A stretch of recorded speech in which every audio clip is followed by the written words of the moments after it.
호세아서 14장 말씀입니다. 이제 호세아서의 마지막 장입니다. 따라서 호세아서의 결론이라 말할 수 있습니다. 호세아서의 전체적인 내용은 이스라엘 백성이 죄를 범하였지만 하나님께서 계속 인내하시고 참으시고 용서하시겠다, 돌아오라 하는 그런 회개를 촉구하는 말씀이라고 볼 수가 있습니다.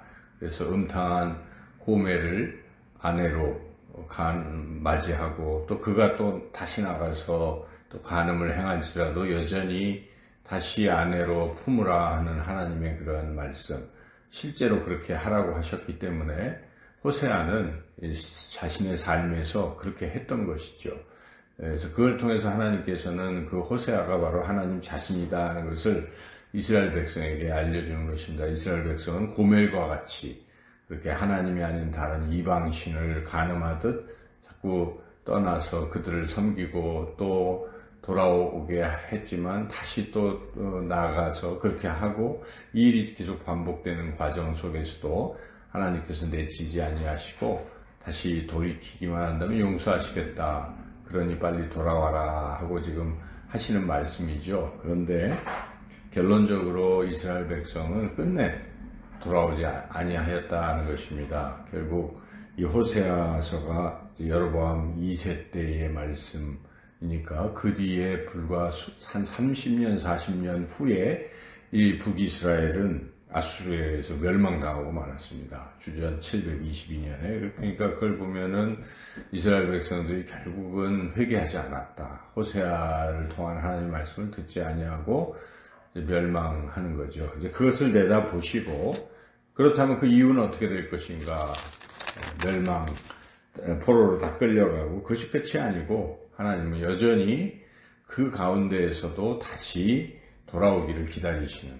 그러니까 남유다도 마찬가지로 바벨론 포로로 갔다가 70년 만에 다시 돌아올 것이라고 이제 예레미야를 통해서 예언하시고 하시는 그 하나님. 그러니까 하나님께서는 우리를 심판을 하시되 완전히 진멸하시는 것이 아니라 그것이 징계예요. 결국은 돌아오기를 끝까지 기다리신다 하는 거죠. 그러나 우리가 이 세상에서 죽을 때까지 안 돌아오면 더 이상 기회는 없어요. 혹자는 죽어도 또 지옥에서라도 다시 복음을 전해서 구원받는다 이런 이야기를 하기도 하지만 그것은 잘못된 것입니다. 한번 죽고 나면 그 뒤에는 끝이에요. 그래서 우리가 살아생전에 예수님을 믿어야 되는 것이 예수님께로 돌아와야 되는 것입니다. 교회를 떠난 이들이 물론 지금 세상에 나가 있지만 그러나 계속 그렇게 하다가 결국은 죽음을 맞이하면 더 이상의 희망은 없다는 것이죠. 돌아와야 되는 것이죠. 그래서 우리가 돌아오는 것, 회복된다고 말할 수 있겠습니다.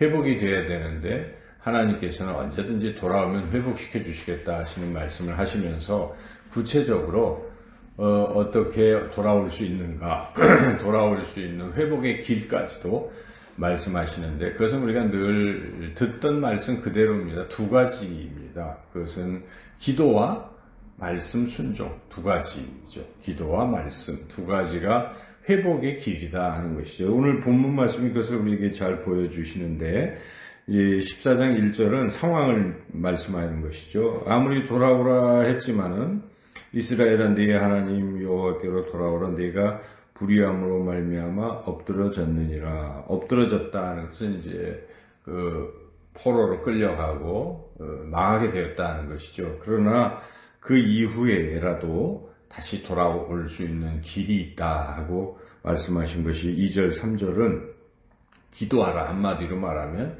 기도하라. 먼저 기도하라. 그 말씀을 하시는 것입니다. 2절 3절을 읽어보겠습니다. 너는 말씀을 가지고 여호와께로 돌아와서 아뢰기를 모든 불의를 제거하시고 선한 바를 받으소서. 우리가 수송아지를 대신하여 입술의 열매를 주께 드리리이다. 우리가 아수르의 구원을 의지하지 아니하며 말을 타지 아니하며 다시는 우리의 손으로 만든 것을 향하여 너희는 우리의 신이라 하지 아니하오리니 이는 고아가 주로 말미암아 긍휼을 얻음이니이다 할지니라. 이렇게 드리리이다 얻음이니이다 이렇게 할지이다. 이것은 이렇게 기도하라. 기도하는 내용까지도 하나님께서 말씀해 주신 것이죠. 이렇게 먼저 기도하라는 것입니다. 이렇게 하나님을 떠나고 지금 아주 곤란하고 패망의 길에 들어서 있을 때 우리가 들어야 될 음성은 기도하라 하는 것이죠. 그 기도의 내용까지도 우리가 살펴볼 필요가 있는데, 첫째는 모든 불의를 제거하시고, 이 불의를 제거하시고 기도를 해야 되는 것이, 이 불의 때문에 지금 엎드러졌다고 1절에 말씀하고 있지 않습니까? 그러니까 나의 불의가 무엇인가, 내가 올바르게 살지 못한 죄가 무엇인가, 죄를 고백하라는 것입니다.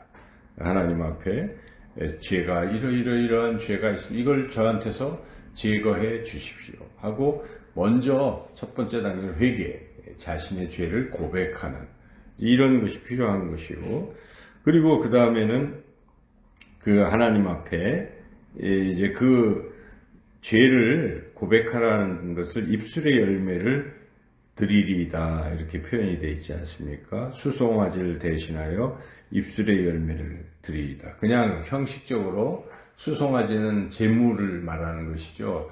교회만 마당만 밟으면서 교회에 헌금만 드리고 왔다 갔다 하는 신앙이 아니라는 것입니다.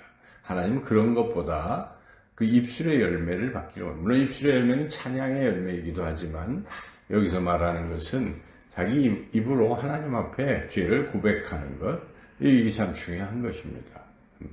그래서 그러한 죄를 구체적으로 하나님 앞에 기도를 통해서 고백하고, 그리고 또 하나는 그 죄 가운데에 세상을 의지했던 것에서 이제는 다시는 세상이나 우상을 의지하지 않고 하나님만 의지하겠습니다라고 하나님을 의지하기로 결단하는 기도를 드려야 된다는 것이죠. 여기 보면 아수르의 구원을 의지하지 않겠습니다.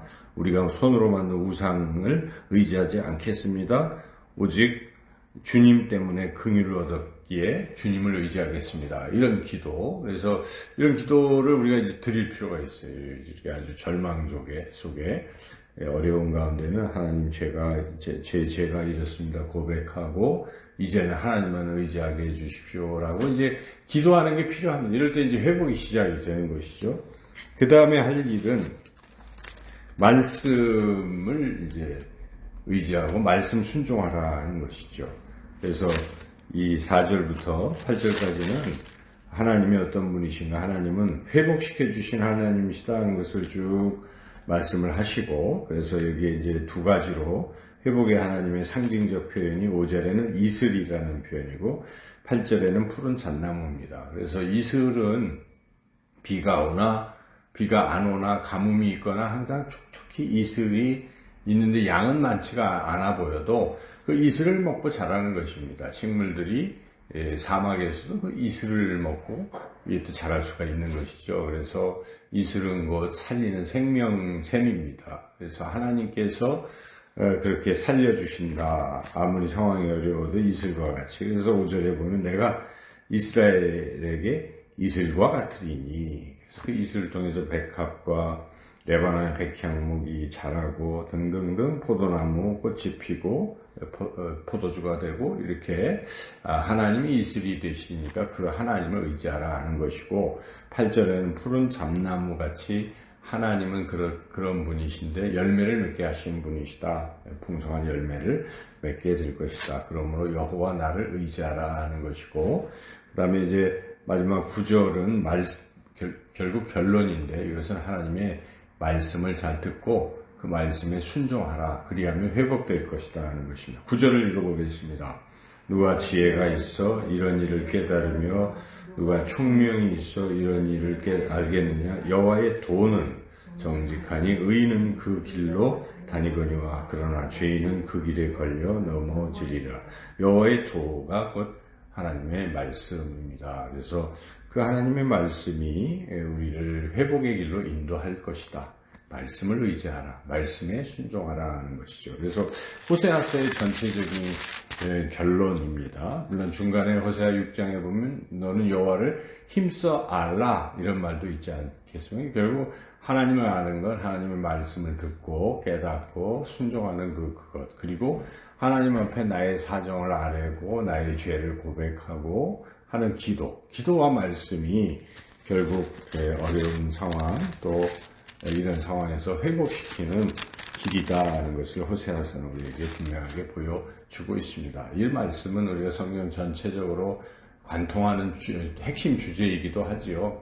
시편은 다 말씀, 여호와의 말씀, 그렇죠. 그 말씀이 곧 시냇가에 심은 나무와 같이 여호와의 그 말씀을 주야로 묵상하는 자는 항상 형통하다고. 그 여호와의 말씀, 다 그 말씀 아니겠습니까? 그래서 우리가 하나님의 말씀은 생명샘입니다. 말씀을 의지하시고, 그리고 우리의 모든 것을 하나님은 작은 신음에도 귀를 기울이시기에 우리가 하나님 앞에 또 기도하고 아뢰고 이렇게 기도와 말씀으로 오래오래 2020년 참된 제자교회 주제가 무엇입니까? 기도와 말씀으로 세워지는 교회입니다. 그래서 다시 이 코로나 가운데서도 우리 이제 교회가 서서히 예배를 지금 드리고 있지 않습니까?